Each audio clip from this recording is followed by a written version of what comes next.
Hello beautiful people, my name's Diana. Welcome back to my YouTube channel.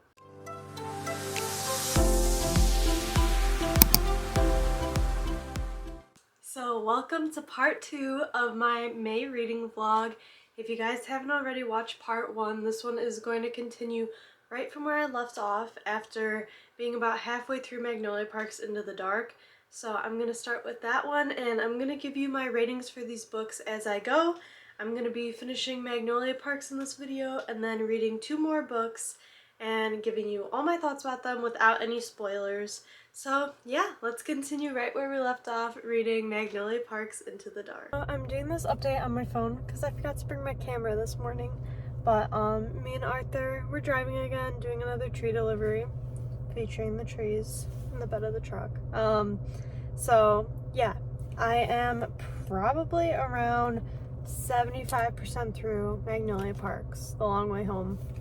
I will be finishing it on the way home. Thoughts. A lot of thoughts. Don't really know how to put them into words.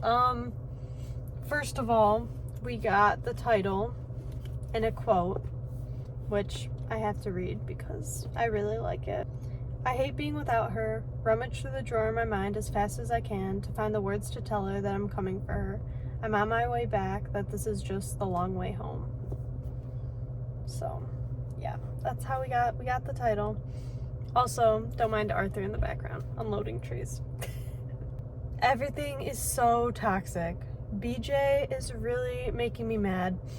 You guys, I am trying so hard to like him too. So hard, and I am just getting so frustrated by how petty he's being. He's making, like, he wants Magnolia to break off her relationship before he breaks off his.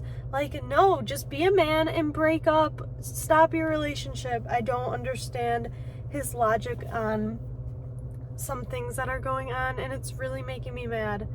I have no idea what's gonna happen, and can I just say how much I love Julian? I want them to be endgame so bad. I would do anything for Magnolia and Julian to be endgame. I don't know. I'm trying so hard to like BJ. I know a lot of people like him, but right now he's really pissing me off, so I don't know.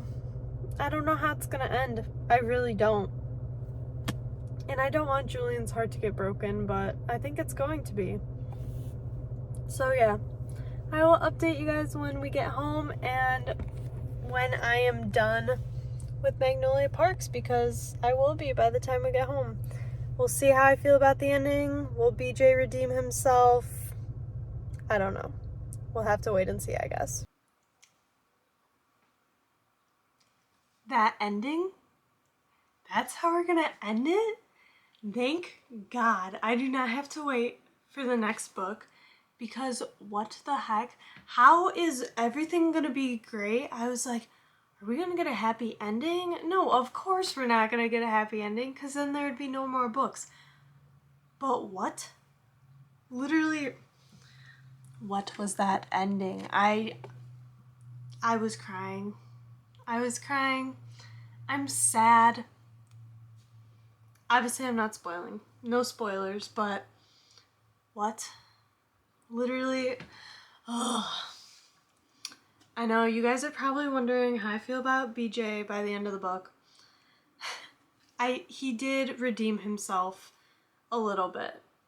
It's so hard because I want to like him and he's making me mad, but I still do have a soft spot for him. But also, do I wish Magnolia would end up with Julian?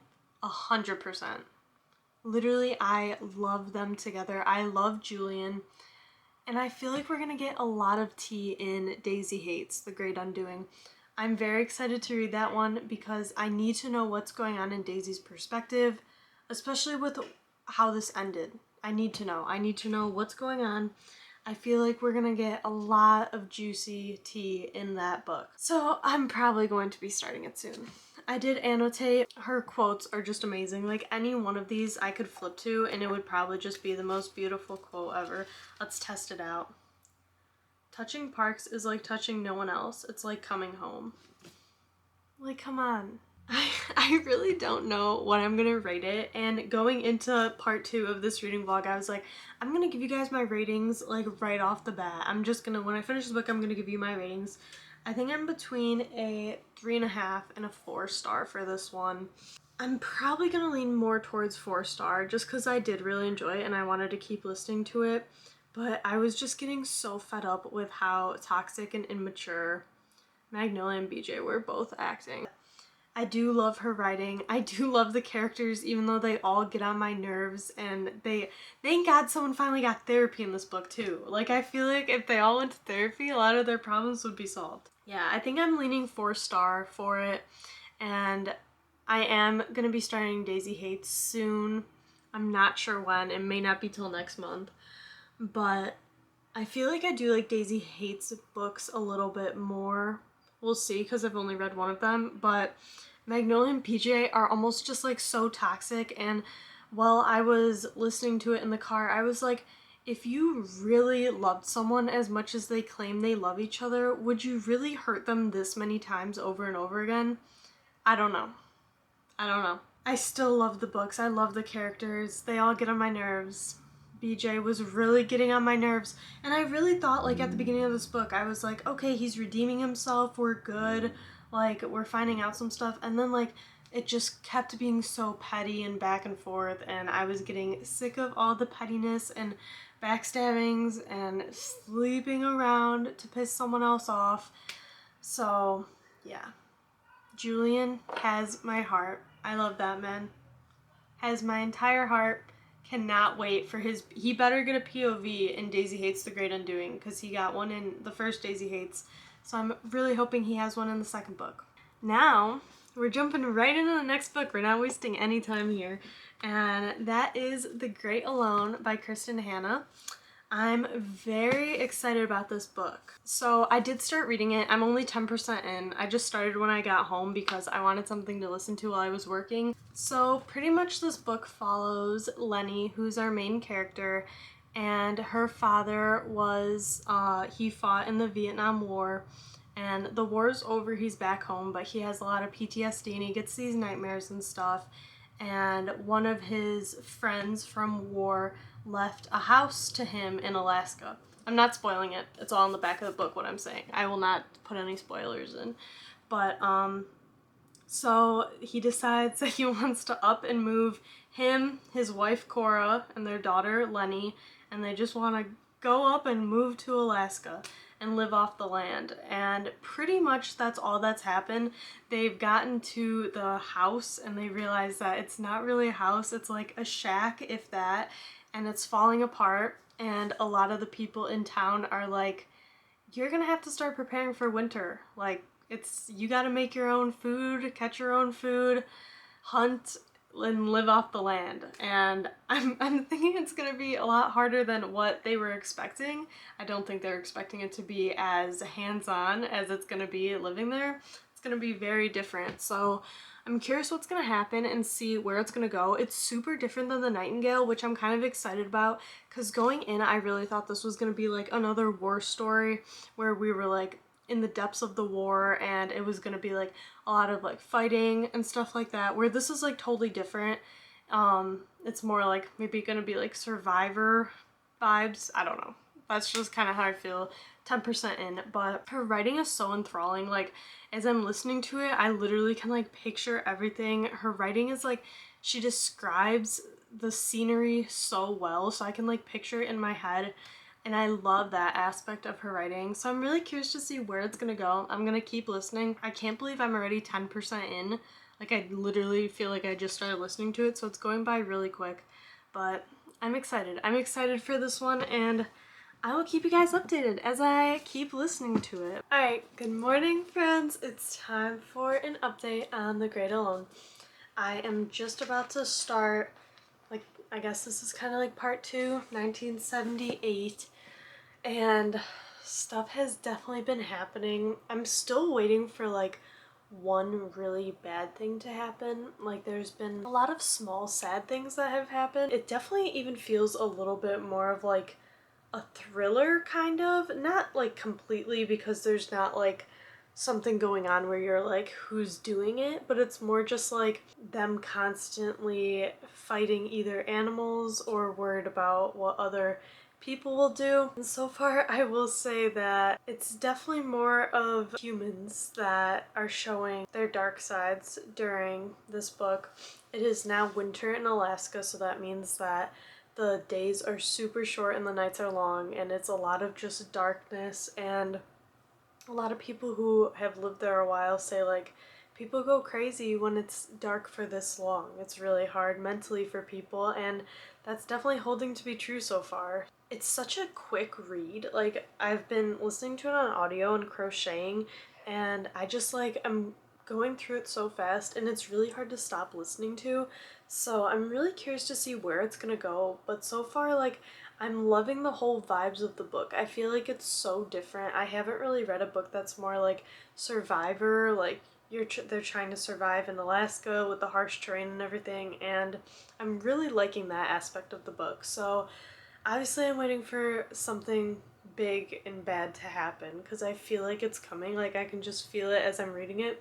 But now we're starting 1978, which I think is maybe 2 years from when the book started. Oh, 4 years, because the book started in 1974. So this is going to be interesting. I'm really curious to see how it can jump 4 years, but I'm really curious. So I'm going to keep listening now. I'll keep you guys updated. It's a beautiful Sunday. I literally just want to chill, crochet, and read, and that's what I'm going to do. So yeah.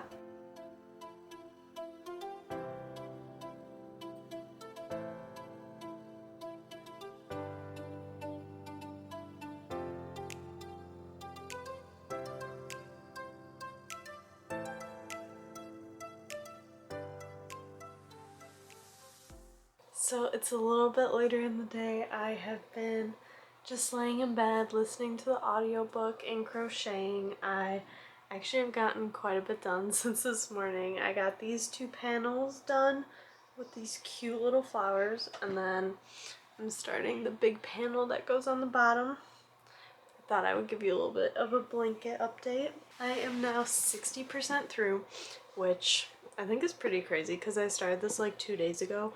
And it's really hard to stop listening to because I'm just waiting for something bad to happen. And I am very scared it's going to be something with Matthew. I love him and Lenny. I think they are so cute together.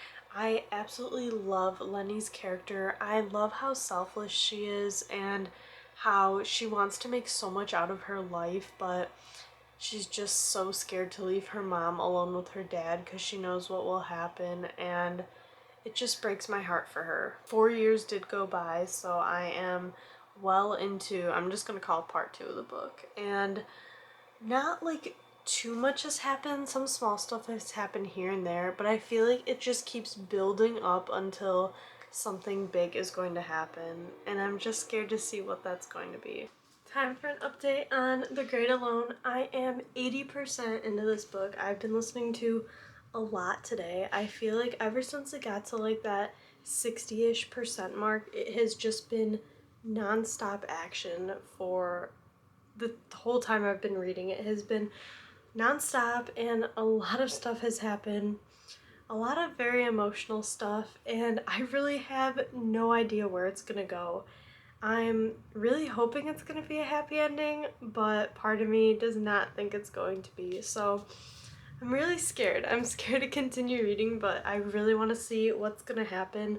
I love her writing.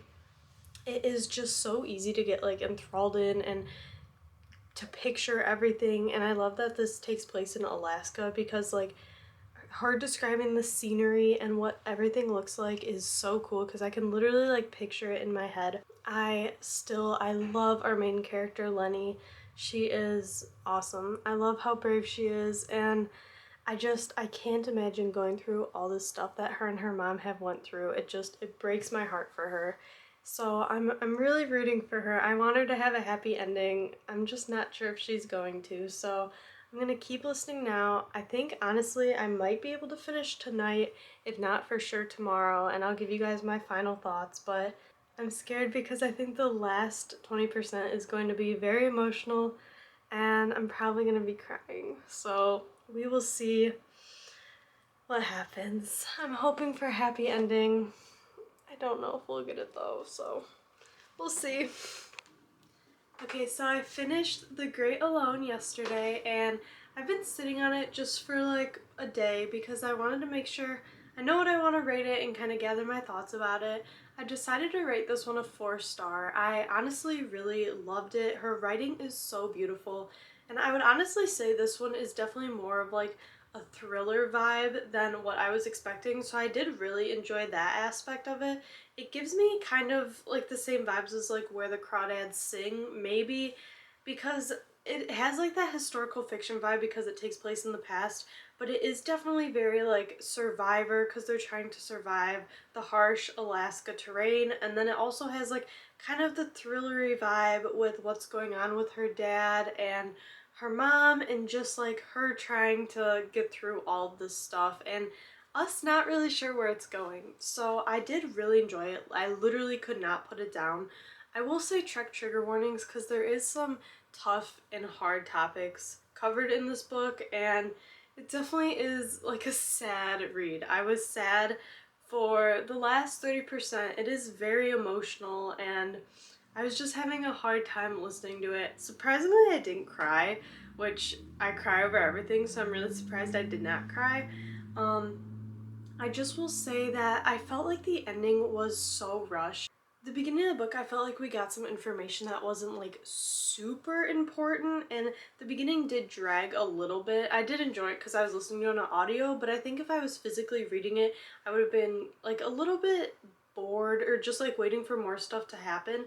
So I wish that they maybe cut down the beginning a little bit and expanded on the ending more, because I still would like to know so much stuff at the end of the book that was not answered. I want to know how MJ's doing in Alaska and all this other stuff that I won't say because obviously it's a spoiler, but I just felt like there were a lot of unanswered questions at the end of the book, and that is why it's a 4-star for me. I loved it. I thought the writing was beautiful. I thought the story was beautiful. It is a love story, but I feel like it's a love story not only between Lenny and Matthew, but also Lenny and her mom. And I just think that aspect was so beautiful because we got 2 love stories between Lenny and her boyfriend, and then we got the love story between a mother and daughter, which I thought was so special. So 4 stars. I did really enjoy it. I just wish that we got a little bit more at the ending because I was loving where it was going, and then I felt like it ended kind of abruptly, but totally recommend. Such a beautiful story and totally different than any other book, so that's why I really liked it. Hello friends, happy Saturday. It is time to start the next and last book of this month's reading vlog, and that is Wildfire by Hannah Grace. I am so excited to read this book. I loved Icebreaker so much, so I'm very excited to jump into this one, and it's giving summer. Just like the cover of it is giving summer vibes. It's so nice out today. I just finished work, so I'm really excited. I'm gonna go outside and start reading it, and I'll take you guys with me and then give you some of my first thoughts on it. But yeah, let's start reading Wildfire.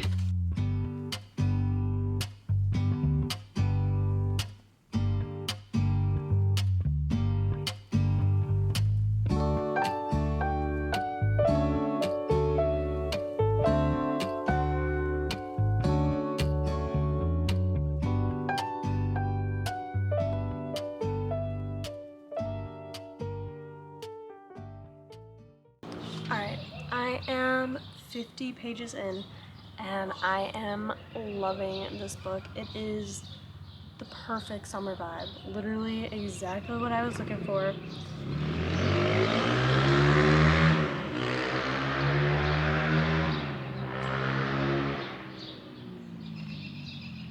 Nice. Anyway, I don't know if I'm already liking this intro a little bit more than I was liking Icebreaker. I really enjoyed Icebreaker, but usually I'm not a big fan of when the couple like hooks up in the first 50 pages. And yeah, that happened again in this book, but like I think I just like Russ so much. Like his character, how like shy and caring and like gentle he is just like so cute. I'm really liking him. I'm sorry for all the background noise. I'm outside, so the audio might be really rough on this part, but yeah, I just want to update you guys. 50% in. Right now they're still like at a college party, and obviously he's a hockey player. He's on Nate's team, and yeah, that's pretty much where I'm at, but I'm loving his character.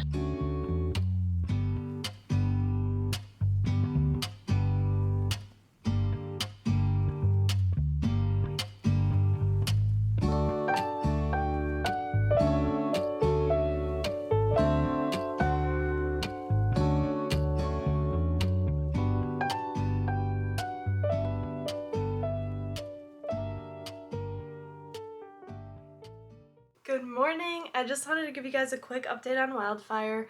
I am about 140 pages in and I'm really enjoying it. I've been going to Starbucks every morning, just like drinking a coffee and reading this book, and it has been so relaxing and great, and honestly I've just been loving it with the warm weather and everything. I've been trying to find joy in the little things because I feel like we don't do that enough. And this book is just like happiness. Like, it's so happy, and honestly it's what I need after reading The Great Alone, because The Great Alone was very heavy, where this is just like a happy book and I don't have to worry about being sad and crying while reading it. Alright guys, I am finally giving an update on Wildfire. It has literally been almost a week since my last update because I have been crocheting any chance I can get, which means I listen to audiobooks, and I've been trying to physically read this one, even though for the past like 10% I have been listening to the audiobook just because I was really enjoying it and I wanted to finish it. I've been in a crocheting mood, which means audiobooks, so I am 90% into this. I'm going to finish it today, and I love this story. I really think I even might like it a little bit more than Icebreaker, just because Icebreaker felt so spice heavy and their relationship was so like physical, and I feel like this relationship is so different because Russ and Aurora both have like family issues that they're working through, and they both can like confide in each other and talk to each other about this stuff, and I love that. I love that in a relationship when they can kind of heal each other, and I feel like that is how they are. Yeah, this book definitely still has spice in it, but I feel like it's just a lot better than Icebreaker in that we get more depth to their relationship, and I love them. I love Russ's character. I love that he's like shy and kind of damaged and like super caring about Aurora, and I love her because she's just like kind of spastic and impulsive, and that's me. So I relate to her character a lot. But yeah, I love them, and I was really scared to start it because I know a lot of people like didn't necessarily love this one, but I really like it. I love the whole like summer camp setting. I was never a big summer camp person myself, but I love reading that setting, especially with the weather getting nicer and summer coming. I enjoyed this book. It was just a fun read, even though it doesn't have like too much plot. Like, it definitely has a little bit of plot with their family issues, but I feel like it's just one of those reads that like if you're looking for a fun summertime read, this is the one. Hello everyone, I finished Wildfire last night and I'm coming to give you guys my last thoughts on it. I'm going to be rating it a 4.25 star.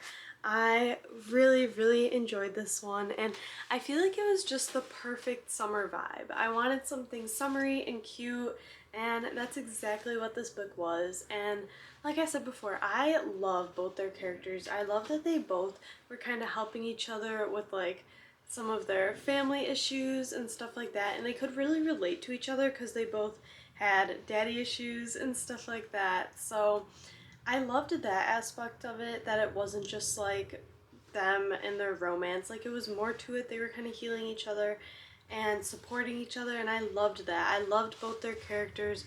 Russ was so sweet and caring, and Aurora was just kind of spazzy, and she reminded me of myself a lot because I'm also kind of spazzy. Anytime a character is like a spaz, I relate to them. So yeah, that's my last thoughts on this book. I would totally recommend it. I really honestly think I might have liked this one even a little bit more than Icebreaker, which is surprising. And I'm very excited for the third one that comes out later this year because I love this group of friends and her writing is just so fun. So I really enjoyed it, and yeah, that was the last book of this reading vlog. Let me know next month if you guys would just rather have me do one big reading vlog instead of splitting it into 2 parts like I did this month. I don't know what you guys would prefer. Either one big reading vlog where I read 5 books, or if I split it up into 2 parts like I did this month. So let me know down below what you want me to do there. And yeah, thank you guys so much for watching today's video. If you could like this video and maybe think about subscribing to my channel, it would mean so much to me. And I will be back this Friday with another video. Bye!